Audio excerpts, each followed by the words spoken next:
DreAllDay.com. What's up, everybody? Dre Baldwin, DreAllDay.com. This is another short story that I kind of want to explain what my mentality was coming out of college. For those of you who didn't read my book, my first book's called Buy a Game. You can actually read it for free on my website, DreAllDay.com/buyagame. That's BUYAGAME. I titled it that because one of my friends back in middle school told me, he gave me two instructions coming out of middle school. He said, if you want to be a basketball player, Dre, you need to, number one, stop playing scared, and number two, go buy a game, which basically meant I didn't have no skills. And he was a friend of mine. He wasn't trying to be disrespectful. He was trying to actually be constructive. And those 2 points are basically what drove me through the rest of my playing days.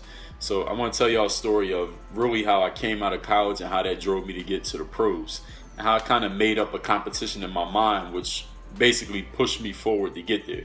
When I was in college, and again, this whole story is in my book, Buy a Game, so I'm not going to give all the details.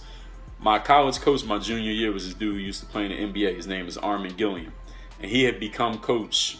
They fired the old coach, the coach who had actually recruited me, and Gilliam became coach. And Gilliam released like a bunch of returning players from the team. Like 9 guys who came back didn't make the team the next year.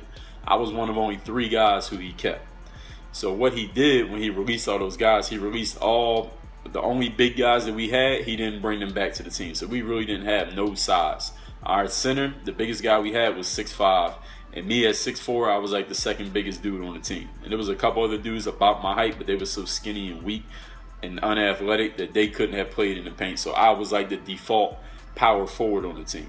And he had 2 other guys he wanted to play as bigs, like this white dude who was like 6'7", and this other dude who was 6'4", and he was like a little bit more muscular than me, but both of them was ineligible academically.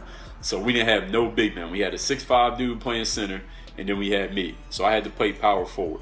So Gilliam would get mad at me whenever I would like shoot from the outside, or I would grab a rebound and push the ball coast to coast, which is one thing that I was really good at.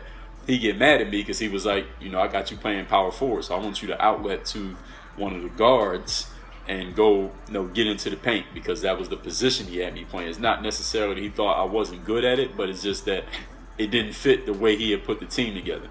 So I would keep doing it over and over. He'd get mad at me. And long story short, one day in practice, I grabbed the rebound, started doing the same thing. He stopped practice, right? He walked into the middle of the scrimmage like, stop, stop, stop. He called everybody over. He was like, Dre, I've been telling you over and over to stop doing that. He was like, I was in Bobby Knight's office a few weeks ago. Bobby Knight's coach used to coach University of Indiana. He said Bobby Knight has a sign in his office that says, this is not Burger King. You cannot have it your way. And then he looked at me and said, Dre, you cannot have it your way. And with that, thank you for your time today. He kicked me out the gym. And that was my end of my college basketball career. He kicked me off the team right there on the spot. So at that point, this is the thing that I'm thinking to myself. This is the internal conversation. As I'm walking out that gym, I knew my college career was pretty much done. I knew I probably wasn't going to transfer because I only had 1 year left of school, and I knew my parents wasn't going to pay for me to do an extra year if I went to another school. I probably wasn't going to get a scholarship offer nowhere because my stats wasn't that impressive for the bit that I had played in college. So I knew I was pretty much done. I was going to have to go to school the rest of that year, my junior year, and then all my senior year, and not be on the basketball team. So I'm looking at the players who were in the gym the day that I got kicked out, and this is my thought process. This is like the story that I made up to myself. I'm like, I know I'm better than every dude on this court right now. Even though I wasn't getting to play the way that I wanted to play, I wasn't playing my proper position. I know I'm better than all these dudes. But at this exact moment, the reality is they're better than me, because their achievements, being that they're on a college basketball team, are better than my achievements, being that I'm not on a college basketball team. So right now, all these other 12 dudes are above me because they playing and I'm not. So I knew, since I couldn't play in college no more, I couldn't do anything in college to beat them. So I said the only way I can beat these guys is I have to make it to the pros so that I can quote unquote win. Like, I had to win that competition. Like, I'm a competitive type person. I look at almost everything as a competition. But if I'm looking at myself and another person, I look at it as a competition. That if I don't win one way, I gotta win another way, and we just gonna keep it going, even if it's just me keeping it going in my mind, and the other person don't even know that it's happening, that they don't even know that it's a competition. In my mind it is, and I'm gonna keep it going as long as it needs to go until I win. That's just the way that I think. So at that point, this is in 2003, early 2003, and I didn't start my pro career till fall of 2005. So during that whole time period, that almost 3-year time period, I was thinking to myself, I have to beat those guys. One of my main motivations, I always knew I wanted to become into the pro. I wanted to get into the pros probably by my junior or senior year of high school. I knew I wanted to play professional basketball. But even more than that, though, once I got kicked out of that gym, it was more than it's just about me. And I'm sure, I don't know if any of you listen to a lot of personal development or you hear this from other people. When other people are involved, it motivates an individual even more than if you're doing something just to do it for yourself. And that other people could be involved, like you doing it to help somebody, or you could be doing it to beat somebody. You're doing it as like a competition. So I didn't want to get to the process that was going to help anybody in particular. That wasn't the main motivation. The motivation was I wanted to beat these guys. And the thing is, none of them even knew that it was a competition. None of them was probably even thinking about playing overseas, and most of them probably wasn't even thinking about me.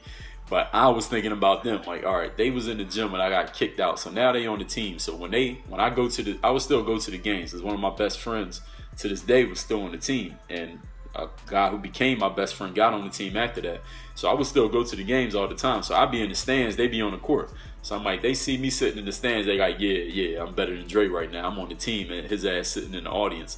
So that would be the internal dialogue that I had. Like I said, none of them ever said that to me. None of them was ever like disrespectful or nothing like that. But like I said, I made up that story in my mind because it worked for me. That story gave me motivation to say, all right, I got to kick these dudes' ass by making it in the pros. And if any of them make it in the pros, that means I got to do more and last longer than all of them, so none of them could ever say shit to me about basketball. And that was my motivation. So the moral of the whole thing is that sometimes you make up stories in your mind, and those stories can help you or those stories can hurt you. Because some people can make up a story and say, all right, well, nobody helps me out. I don't have any resources. Everything goes wrong. I'm just not a good player. No matter how hard I work, I'm not getting better. I feel like quitting. And I'm sure y'all have heard people who have stories like that. Those are the stories that hurt you. But you can also make up stories that help you. It's like I said for the third time, nobody said anything to me about this. I just made up that story in my mind because it worked for me, because I know how my brain works. I know that if I make it into a competition, then I'm not going to give up because I got to beat that guy. If it's just I'm doing it for myself, I might just say, all right, forget it, because it's just me. Who cares? If I don't want to do it no more, I don't do it. But now that I got other people involved, like, there's no way I could lose to that dude. I can't lose to these guys. So that made me want to compete, and that was my drive, which pushed me from getting kicked off a basketball team, not playing at all my senior year when I was completely healthy and eligible academically, to getting into the pros. So hopefully, maybe that type of story could help one of you. You could figure out a way to trigger yourself, because like I said, none of you may think the way that I think, but maybe you do. Maybe some idea that I share here might help you figure out a way to trigger yourself the way that your brain works, and it can motivate you to do what you want to do. If you want to hear more of these stories, more of these little tidbits from my background, whether it be basketball or not basketball, let me know. Leave them down there in the comments. Work on your game. Dre all day. Checking out this video. Make sure you follow all my top content up here. Follow me on all your favorite social networks right over here. And make sure you are subscribed to catch all the new content I put on this channel every single day. Work on your game.